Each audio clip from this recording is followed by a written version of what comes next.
Hey, it's Joe. This next objection in the process of talking to sellers about renting their home rent to buy is a little counterintuitive because it's not really an objection. It sounds like they're saying yes to you, and it says, all right, this sounds really good. Would you send over the lease option agreement memo so I can take a look? Now, the reason I call this an objection is because it's very common for a seller to use this tactic to get you off the phone. Sometimes they're really interested, but if you let them off the phone without solidifying the deal, you may never get them to return your call again in the future. So what you want to do is say, absolutely, let's get going. So you think this is something you'd like to do? You're confirming the deal. You want to get a response from them. Yeah, I'm kind of interested. Do you have any questions about the process? Do you understand how it works? If they don't understand something, you want to make sure you find out what it is. You don't want them to get off the phone and have an objection that you can't be there to answer.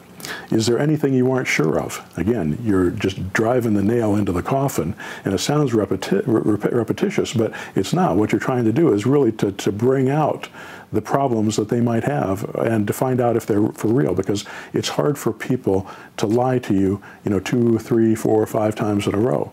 Every time you ask them the question again, you may start to hear some hesitancy in their voice. Well, I need to talk to my wife about it, or I need to talk to my attorney about it, or this or that or that. And then you answer that question or that objection as it comes, and at least you'll know what you're dealing with. It's much better to get a no and move on with your life than to get a yes and have to try to follow up later and do a lot of work to try to make these things happen without any hope of making it happen. So get the yes now, a real yes, not just a tentative yes like this.